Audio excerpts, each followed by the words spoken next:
Hello everyone, कैसे हैं आप सभी लोग। बढ़िया, अच्छा लग रहा है। क्या समझाया था हमने लास्ट क्लास में? देखो, लास्ट में मैंने आपको बताया था कि जैसे कि बुक ओवरव्यू हमने पढ़ा था, ठीक है। अब सभी लोग वेट कर रहे हो कि भाई बुक ओवरव्यू मैम आपने करवा दिया है, अब हमको जल्दी से बताइए कि चैप्टर फर्स्ट में क्या होने वाला है। सभी को बहुत इंतजार है चैप्टर फर्स्ट का, ठीक है, सबको बहुत इंतजार भी था। अब चलो वो इंतजार फाइनली मैं आपको खत्म करने वाली हूँ, क्योंकि अब हम फाइनली स्टार्ट करेंगे हमारा चैप्टर फर्स्ट। ओके और इस चैप्टर फर्स्ट का नेम क्या है, जो कि हमने ऑलरेडी पढ़ा था किसमें? मैम बुक ओवरव्यू में। तो बस, तो वही हमारा चैप्टर फर्स्ट का नेम क्या है? Orienting yourself the use of coordinates. So hello everyone, कैसे हैं आप सभी लोग? आई होप आप लोग बढ़िया होंगे। मैं हूं आपकी मैथ्स एजुकेटर और आज हम पढ़ने वाले हैं अपना, जैसे कि चैप्टर फर्स्ट मैंने ऑलरेडी आपको बता दिया है। अब आपका फाइनली इंतजार खत्म होता है और हम इसमें पढ़ेंगे सबसे पहले कि इस चैप्टर में हमें कौन कौन से टॉपिक्स कवर करने हैं और कौन कौन से टॉपिक्स हमें पढ़ने हैं, ठीक है। सो सब एक्साइटेड हो तो चलो कमेंट में बोल दो कौन कौन एक्साइटेड है और किसके स्कूल में अभी तक पुरानी बुक चल रही है या फिर किसके स्कूल में ये स्टार्ट हो चुकी है, मुझे बता दो, ठीक है। सब लोग अपने जिसके क्लास में जिसके स्कूल में जो भी बुक चल रही है वो मुझे अभी कमेंट बॉक्स पे आंसर दे सकता है। ओके चलो, अब सबसे पहले यहाँ पर हमें पढ़ना है चैप्टर ओवरव्यू, देन उसके बाद इंट्रोडक्शन। इंट्रोडक्शन तो बहुत जरूरी है, हर एक चैप्टर में क्या क्या चीजें हमें कवर करनी है और आखिर उस चैप्टर में है क्या, तो वो तो बहुत जरूरी है ना जानना। तो सबसे पहले हम चैप्टर को स्टार्ट करने के पहले ये देखेंगे कि आखिर उसमें पढ़ना क्या है, कौन कौन से टॉपिक्स आने वाले हैं और उसमें क्या है, आखिर ऐसा क्या खास है जो कि इस चैप्टर में पढ़ना है, ठीक है। आखिर बेसिक मीनिंग क्या है इस द यूज ऑफ कोऑर्डिनेट्स की, ठीक है। तो चलो स्टार्ट करते हैं बिना किसी भी देरी के। और अगर लास्ट क्लास यानी कि अगर किसी ने बुक ओवरव्यू नहीं देखा है तो आई बटन में टाइप करके जाकर देख लो, ठीक है, मिस मत करना। ओके, क्योंकि क्लास 9th बहुत ही इंपॉर्टेंट है। देन अब चलो फाइनली स्टार्ट होता है चैप्टर ओवरव्यू। यहां पर क्या दिख रहा है? फर्स्ट में इंट्रोडक्शन। सबसे पहले हम इंट्रोडक्शन कवर करेंगे कि आखिर इसमें हमें पढ़ना क्या है, क्या क्या चीजें हैं इस चैप्टर में, आखिर इस चैप्टर का मतलब क्या है, ठीक है। द यूज ऑफ कोऑर्डिनेट्स का मतलब क्या है, वो पहले हम पढ़ेंगे इंट्रोडक्शन में।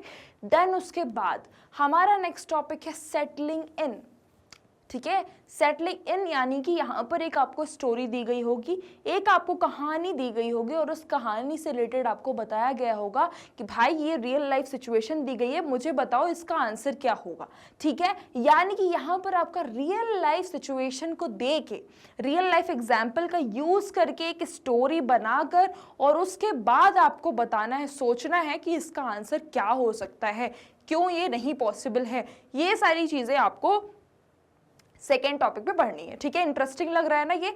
अब चलो थर्ड टॉपिक है हमारा the 2D Cartesian coordinate system, ठीक है। भाई 2D पढ़ा है मैम, 3D पढ़ा है कि 2D होता है, 3D सिस्टम होता है, शेप्स होते हैं। ये 2D कार्टेशियन कोऑर्डिनेट सिस्टम क्या होता है? 9th में हो ना, 8th में था नहीं ये सारी चीजें। अब 9th में ये सारी चीजें, सिलेबस तो चेंज होगा ना, थोड़ा तो भाई थोड़ा तो टफ होगा, पर मैं एक आपको रियल बात बताऊं, इतना टफ नहीं है, बहुत बहुत ही ईजी है। अगर हम पढ़ेंगे साथ में, जो भी डाउट्स हैं आपके मुझसे पूछोगे ना, तो टफ नहीं है, बहुत अच्छा लगेगा, बहुत ही ईजी है। मैं आपको यही बोलूंगी, बस थोड़ा सा दिमाग खोल के रखना है, दिमाग को बंद नहीं रखना है, पूरे टाइम एक्टिव रहना है, ठीक है। ऐसा नहीं है, पूरा दिमाग को एक्टिव रखोगे तो बढ़िया मजा आने वाला है। ओके, तो देखो यहाँ पर हम कार्टेशियन कोऑर्डिनेट सिस्टम के बारे में पढ़ेंगे। देन उसके बाद हमारी एक्सरसाइज आएंगी, वो हम एक्सरसाइज 1.1 कवर करेंगे, देन 1.2, ऐसे ही हम एक्सरसाइज कंप्लीट करते जाएंगे। देन उसके बाद हमारा आता है distance between 2 points in the 2D plane, ठीक है।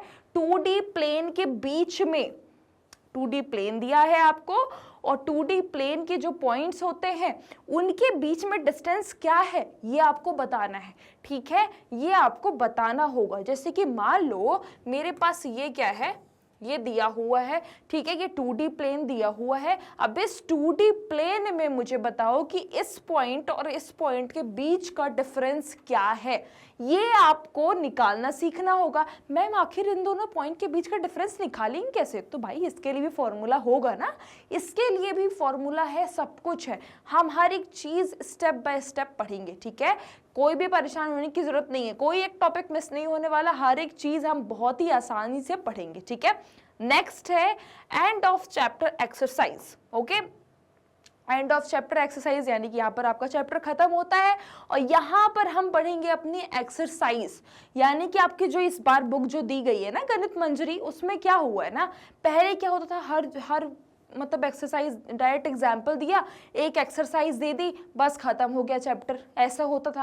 पर इस बार क्या हुआ है ना, इस बार ऐसा नहीं है, हर एक टॉपिक आपको बहुत अच्छे तरीके से डिस्क्राइब किया गया है, एक आपकी स्टोरी दी गई है, रियल लाइफ एग्जाम्पल लिया गया है, मैथमेटिशियन के कॉन्ट्रीब्यूशन के बारे में बताया गया, ये सारी चीज़ें की गई हैं, ठीक है। सो ये जो है बेसिकली बहुत ज़्यादा मतलब ऐसा है कि बहुत ही अच्छी बुक है, ठीक है। आपको कॉन्सेप्चुअल में, आपको अपने मैथमेटिशियंस जो आपके इंडिया में कितना कंट्रीब्यूट किया उन्होंने, वो सारी चीज़ें आपको यहाँ पर बताई जाएंगी। सो बहुत अच्छी बुक है, आप इसको पढ़िएगा, बहुत मज़ा आएगा, हम साथ में पढ़ेंगे। ओके, नेक्स्ट है MCQs, जो कि हम करेंगे ही करेंगे, मल्टीपल चॉइस क्वेश्चंस। 25 ऐसे मल्टीपल चॉइस क्वेश्चंस होंगे जो कि आपके एग्जाम्स के पर्सपेक्टिव के लिए बहुत ही ज़्यादा इंपॉर्टेंट है, तो वो तो हम लास्ट में करेंगे, क्योंकि ऑब्जेक्टिव टाइप क्वेश्चन बहुत ही कम लोग करवाते हैं। तो मैं आपको ऑब्जेक्टिव टाइप क्वेश्चन कैसे मिस कर दूं, क्योंकि जब आप कोई कॉम्पिटिटिव एग्जाम देते हो तो आपके वहां पर ज्यादातर ऐसे ऑब्जेक्टिव टाइप क्वेश्चन ही होते हैं जिसे देख के आप कंफ्यूज हो जाओ, ठीक है। सो ऑब्जेक्टिव टाइप क्वेश्चन हम नहीं मिस करेंगे। ओके, नेक्स्ट है आपका MIQs, मोस्ट इंपॉर्टेंट क्वेश्चंस। हमेशा पेपर के टाइम यही बोलते हो, मैम MIQs भेज दीजिए, मोस्ट इंपॉर्टेंट क्वेश्चंस बता दीजिए, कौन कौन से ऐसे आने वाले हैं, क्या टॉपिक इंपॉर्टेंट है। तो उसकी कोई जरूरत नहीं पड़ेगी कि हम हर एक चैप्टर के बाद MIQs करने वाले हो। ओके, तो इसके लिए घबराने की लिए कोई भी जरूरत नहीं है। नेक्स्ट है वन शॉट रिवीजन, पूरे चैप्टर में पढ़ा क्या है, भूल गए हो, एक बार रिवाइज करना है, अच्छा खासा एकदम एग्जाम के पहले बढ़िया एकदम प्रिपेयर होके जाना है। रिवीजन के लिए वन शॉट रिवीजन सबसे बेस्ट है। ओके, सो ये सारी चीजें हैं जो कि चैप्टर ओवरव्यू में हम कवर कर लिए, यानी कि इस चैप्टर में हमें पढ़ना क्या क्या है।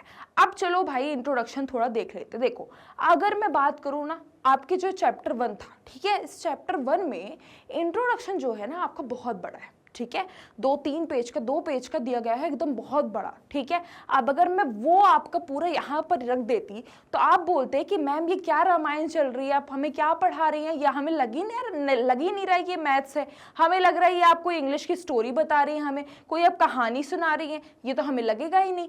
तो इसीलिए मैंने इसको बहुत छोटे छोटे पॉइंट्स में कवर करके रखा है ताकि आपको बोर ना लगे, ठीक है, आपको ये ना लगे कि मैम हमें मैथ्स नहीं इंग्लिश की क्लास चल रही है, ठीक है। सो यहाँ पर कोई कहानी नहीं है, बट मैं आपको एक बात बताना चाहती हूँ, इंट्रोडक्शन में बेसिकली आपका दिया क्या है, ठीक है।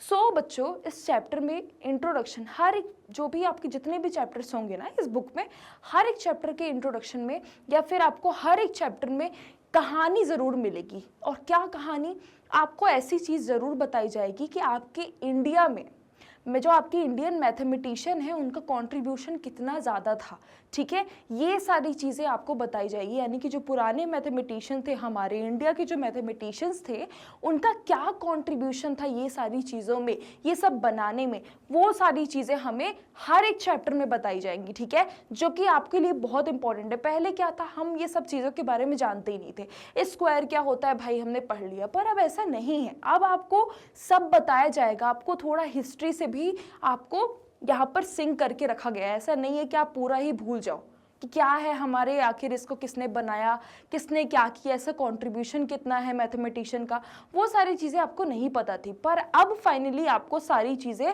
पता चलेंगी, क्योंकि गणित मंजरी में क्या है, आपको किसी से भी हिस्ट्री से आपको दूर नहीं किया है, ठीक है। आपको हिस्ट्री यानी कि जो आपके एंशियंट इंडियन कॉन्ट्रीब्यूशंस थे, मैथमेटिशियन जो कॉन्ट्रीब्यूट किया है उन्होंने, वो सारी चीज़ों के बारे में भी अब आपको पता होगा, ठीक है। सो यहाँ पर बेसिकली इंट्रोडक्शन में आपको क्या है, मैथमेटिशियन जो हमारे इंडियन मैथमेटिशियंस थे, एंशियंट मैथमेटिशियंस थे, उनका कॉन्ट्रीब्यूशन आखिर किस तरीके से इंडिया में था और बाहर भी क्या था, वो सारी चीज़ें हमें इसमें बताई गई हैं, ठीक है। सो मैं यहाँ पर आपको बहुत लेंदी नहीं रखा है, मैंने बहुत छोटे छोटे पॉइंट्स रखे हैं जो कि मेजर है, वो आप समझ लो। ओके, देख के आपको समझ में आ रहा होगा। कोऑर्डिनेट्स भाई ये होता क्या, तो देखो पहले के लोग कोऑर्डिनेट्स यूज़ करते थे, ठीक है, उन्होंने बनाया कैसे, ग्रिड का यूज़ करके, ठीक है। वो क्या करते थे, ग्रिड होती क्या है, होती क्या है, ग्रिड आपकी बताती है कि भाई एग्जैक्ट लोकेशन क्या है पॉइंट्स की, ठीक है, एग्जैक्ट लोकेशन वो पॉइंट्स की बताती है। जैसे अगर आपने मैप में देखा होगा, ठीक है, मैप में अगर आप देखे होगे तो ऐसे छोटी छोटी लाइन बनी होती है, ठीक है, वो एक लाइन ही आपकी क्या बताती है, डिस्टेंस बताती है, पॉइंट्स बताती है, वही क्या होते हैं, कोऑर्डिनेट्स होते हैं, क्या होते हैं, कोऑर्डिनेट्स होते हैं। ओके, सो अब यहाँ पर देखते हैं एंशियंट इंडियन कॉन्ट्रीब्यूशंस, ठीक है। अब एंशियंट इंडियन कॉन्ट्रीब्यूशन कितना था, मतलब उन लोग का, अगर हम इंडियन कॉन्ट्रीब्यूशन की बात करें तो इंडियन मैथमेटिशियन का कॉन्ट्रीब्यूशन कितना था, कहाँ कहाँ पर था, वो सारी चीज़ें अभी हम देखेंगे। तो देखो जैसे यहाँ पर है सिंधु सरस्वती सिविलाइजेशन, ठीक है, ये एक सिविलाइजेशन है Sindhu Saraswati, used precise north south and east west street grids. इन्होंने क्या यूज़ किया, इन्होंने north south and east west street grids use की, ठीक है, यानी कि अगर हमें ईस्ट से वेस्ट जाना है या फिर नॉर्थ से साउथ जाना है तो वो क्या करते थे ना, वो ऐसे कुछ पॉइंट्स, मतलब अगर मुझे ईस्ट से साउथ, ईस्ट से वेस्ट जाना है, ठीक है, अगर इस रोड से उस रोड तक जाना है तो वो क्या करते थे, इतने इतने मीटर्स में एक पॉइंट बना देते थे कि इतने मीटर से वहाँ तक जाना है तो इतना पॉइंट हो गया, इस पॉइंट से वो उतनी लोकेशन जानी है तो इतना पॉइंट हो गया, मतलब वो ग्रिड यूज़ करके चलते थे, ठीक है। मतलब अगर मैंने इतना पैर रख लिया तो मेरा ये एक पॉइंट हो गया, दूसरा स्टेप रखा तो मेरा वो दूसरा पॉइंट हो गया। तो पहले के ज़माने से ही ये सारी चीज़ें चल रही है, यानी कि उतने टाइम से ही उन्होंने ही ये सारी चीज़ों की खोज की कि आखिर हम पॉइंट्स कैसे, लोकेशन अगर उन्हें किसी दूसरी लोकेशन में जाना है तो वो पॉइंट्स के थ्रू जाते थे कि इतने पॉइंट्स लगते हैं उस लोकेशन में जाने के लिए। तो ये सारी चीज़ें पहले उन्होंने की, ठीक है। जैसे यहाँ पर दिया people located places bye counting blocks, यानी कि ब्लॉक्स को काउंट कर करके वो उस लोकेशन तक पहुँचते थे, ठीक है। देन उसके बाद है यहाँ पर बौद्धियाना। अब बौद्धियाना क्या था, तो यहाँ पर देखो उन्होंने क्या किया था, used east west and north south lines in geometric construction. उन्होंने क्या किया, ईस्ट वेस्ट और नॉर्थ साउथ की लाइन को यूज किया, किसमें, ज्योमेट्रिक कंस्ट्रक्शन में यूज किया। ओके, एंड यहाँ पर डेवलप्ड, उन्होंने बौद्धियाना पाइथागोरस थ्योरम डेवलप किया एंड उन्होंने कुछ फाउंडेशन जो है कोऑर्डिनेट ज्योमेट्री में बनाया, ठीक है। तो यहाँ पर उन्होंने क्या बताया है कि उन्होंने बौद्धियाना पाइथागोरस थ्योरम को क्या किया, डेवलप किया। ओके, सो बौद्धियाना अगर हम बात करें तो उनका क्या था, बौद्धियाना पाइथागोरस थ्योरम, यानी कि उनके नाम से ही तो ये सारी चीजें बनी, तो यानी कि उन्होंने ही डेवलप किया था, क्या, बौद्धियाना पाइथागोरस थ्योरम डेवलप किया था और उनका यूज उन्होंने किस पे किया, कोऑर्डिनेट ज्योमेट्री पे भी किया है। ओके, नेक्स्ट है यहाँ पर उज्जैनी, ठीक है, used as the central longitude meridian, ठीक है। जैसे कि आप इंडियन का जानते हो कि इंडिया का प्राइम मेरिडियन क्या है, ठीक है, अगर आप देखो तो ये बीच में क्या है, मध्य प्रदेश है, ठीक है। तो ये सारी चीजें जैसे होती है ना, तो ऐसे मेरिडियन है यहाँ पर, तो used as the central longitude meridian from 4th century BCE। उन्होंने कब यूज किया था, 4th सेंचुरी BCE से यूज हो रहा है। And Greek mathematician Ptolemy called it Ujjain, ठीक है। अब यहाँ पर आपको दिया है आर्यभट्ट, अब उनका देख लेते हैं, तो उन्होंने किस तरीके से कंट्रीब्यूट किया इंडिया पे, तो उन्होंने कुछ यहाँ पर रिप्लेस किया ग्रीक कॉर्ड्स को विथ साइंस। उन्होंने कॉर्ड्स को क्या कर दिया, कॉर्ड्स का नाम चेंज करके उन्होंने साइन यूज किया, किसके लिए, ताकि आपकी कैलकुलेशन बहुत इजी हो सके, ठीक है। And then mapped stars using celestial coordinates, ठीक है। कोऑर्डिनेट्स में उन्होंने किस तरीके से कंट्रीब्यूट किया, कुछ सेलेस्टियल जो यानी कि जो स्टार्स होते हैं उनको मैप करके, ठीक है, यानी कि स्टार के कुछ पॉइंट्स को एलोकेट करके उन्होंने क्या किया, उन्होंने कोऑर्डिनेट्स में कंट्रीब्यूट किया, ठीक है।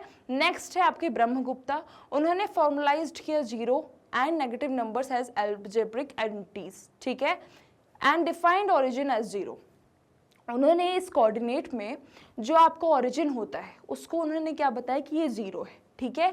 इस तरीके से उन्होंने कोऑर्डिनेट ज्योमेट्री में क्या बताया कि भाई ये जो जीरो पॉइंट है वो क्या होता है, ओरिजिन होता है। और इस तरीके से उन्होंने अलजेब्रिक एंटिटीज का यूज किया किसमें, कोऑर्डिनेट ज्योमेट्री में। तो ये सारे लोग थे जिनका कॉन्ट्रीब्यूशन किसमें था, कोऑर्डिनेट ज्योमेट्री में था, ठीक है। सो ये आपको पढ़ के समझ में आ रहा होगा। जैसे देखो हिस्ट्री ऑफ कोऑर्डिनेट्स, मैंने बहुत शॉर्ट पॉइंट्स रखे, ठीक है। उन्होंने देखो ब्रह्मगुप्ता ने gave zero and negative numbers algebraic meaning, origin का उन्होंने बताया कि ओरिजिन मतलब क्या होता है, जीरो होता है, ठीक है। ब्रह्मगुप्ता जी ने ये बताया। नेक्स्ट उज्जैनी ने उन्होंने क्या बताया कि ancient India's prime meridian later Arin for Arabs, ठीक है, यानी कि पहले वो अरब्स में भी गए, ये सारी चीज़ें हुई। देन उन्होंने कहाँ पर कंट्रीब्यूट किया, उन्होंने अरब्स में भी कंट्रीब्यूट किया है। देन उसके बाद उन्होंने इंडियाज प्राइम मेरिडियन पे भी कंट्रीब्यूट किया है। ओके, नेक्स्ट है आपका यहाँ पर स्प्रेड टू अरब्स बर्ड, ठीक है। तो यहाँ पर ब्रह्मगुप्ताज वर्क ट्रांसलेटेड एज सिंधिंद, ठीक है। यहाँ पर आपको ब्रह्मगुप्ता जी के बारे में बताया गया है कि यहाँ पर उनका काम क्या था, उन्होंने किस पे काम किया, क्या उनके ट्रांसलेट किसको किया गया, ठीक है, यानी कि उनके काम को किस पे ट्रांसलेट किया गया, सिंध हिंद पे, ठीक है। नेक्स्ट यहाँ पर अल बिरूनी, ठीक है, अल बिरूनी उन्होंने स्टडी की किस पे, सिद्धांतास पे, and calculated Asian city coordinates, ठीक है। Next improved astrolabe, okay. Next है Omar Khayyam solved algebra problems using plane geometry. उन्होंने क्या किया कि अलजेब्रा प्रॉब्लम को किस तरीके से सॉल्व किया, ज्योमेट्री का यूज़ करके, ठीक है, यानी कि ज्योमेट्री का यूज़ किया उन्होंने, एंड देन उसके बाद अलजेब्रा की प्रॉब्लम्स को उन्होंने सॉल्व किया। तो ये सभी लोग थे जिनकी हिस्ट्री भी आपको बताई गई है, उनका कॉन्ट्रीब्यूशन भी बताया गया है, ठीक है। और ये किस तरीके से अरब वर्ल्ड में भी स्प्रेड हुआ, जो हमारा कोऑर्डिनेट्स का जो था, यानी कि जो हमारे मैथमेटिशियन कॉन्ट्रीब्यूशंस थे, ठीक है, जो मैथमेटिशियन, जो एंशियंट मैथमेटिशियंस थे, उनका कंट्रीब्यूशन इंडिया तक नहीं था, अरब वर्ल्ड में भी था, और किस तरीके से था, ये सारी चीज़ें भी वहाँ पर आपको बताई गई हैं किस तरीके से, ठीक है। एंड देन उसके बाद वो रीच्ड, यानी कि यूरोप पे भी पहुँचा, कब पहुँचा, 12th सेंचुरी पे, ठीक है। कौन थे, फर्मेट एंड डिस्कैर्स, ठीक है, डिफाइंड पॉइंट्स यूजिंग 2 नंबर्स। उन्होंने क्या डिफाइन किया, 2 पॉइंट्स को डिफाइन किया, किस तरीके से एक्स वाई प्लेन पे वो यूज करते हैं वो 2 पॉइंट्स को। तो उन्होंने ये भी, यानी कि आपकी जो इंडियन मैथमेटिशियन थे, उनका कॉन्ट्रीब्यूशन सिर्फ यहाँ तक नहीं था, उनका अरब में भी था, और देन उसके बाद यूरोप में भी था। तो ये सारी चीज़ें बच्चों मैंने आपको यहाँ पर थोड़ा सा कंसाइज वर्जन में बता दी हैं, ताकि आपको थोड़ा बहुत समझ में, मतलब ऐसा नहीं कि आप पूरा, मैंने आपको ऐसा कहानी नहीं बताई है, आपको बस मैंने इतना बता दिया है कि मेन चीज़ें, मतलब मेन कंट्रीब्यूशन आखिर किसका कहाँ पर था और क्या क्या इंपॉर्टेंट है। तो बेसिकली यहाँ से आपको कोई भी क्वेश्चन बनने वाला नहीं है, बस आपको यहाँ पर बताया गया है कि आखिर लोगों ने क्या क्या किया है, उनका योगदान यहाँ पर कितना था इस चैप्टर के लिए। मतलब ये चैप्टर जो बना है आपका, इस चैप्टर का नेम आखिर इसको किसने बनाया, किस तरीके से आखिर कहाँ पर लोग पहुंचे, ये सारी चीज़ें बेसिकली इसका मतलब ये था बताने का, ठीक है। Why it matters connects algebra with geometry used to locate object and map equations, ठीक है। तो ये इंपॉर्टेंट क्यों था, सीधी सी बात है, मैप इक्वेशंस के लिए, अलजेब्रा को कनेक्ट करने के लिए, ठीक है, कोऑर्डिनेट ज्योमेट्री के लिए तो इंपॉर्टेंट था ही, तो ये सारी चीज़ों के लिए ये बहुत ही इंपॉर्टेंट था, ओके। सो आपकी ये क्लास यहीं पे ख़त्म होती है, ठीक है। आपका जो ये हमारा चैप्टर ओवरव्यू था और इंट्रोडक्शन, वो सारी चीज़ें हमने आज पढ़ी है। नेक्स्ट क्लास में हम पढ़ने वाले हैं हमारा जो हमारा टॉपिक होगा, ठीक है, यानी कि जो हमारा सेटलिंग इन टॉपिक है वो हम कवर करेंगे, ठीक है। सो मिलते हैं नेक्स्ट क्लास में। सो आई क्लास के लिए, आई के वीडियोस के लिए आप हमारे यूट्यूब चैनल, वेबसाइट, एप्लीकेशन को विजिट कर सकते हैं। मैग्नेट ब्रेन्स आपको प्रोवाइड करता है ये सभी टॉप कोर्सेज जो कि इंग्लिश और हिंदी दोनों मीडियम में अवेलेबल है, with high quality education, 100% free of cost. E notes and e books की लिंक आपको डिस्क्रिप्शन बॉक्स में मिल जाएगी। सो लाइक, शेयर, सब्सक्राइब करना बिल्कुल भी मत भूलिएगा। अपना ध्यान रखिएगा। Thank you so much.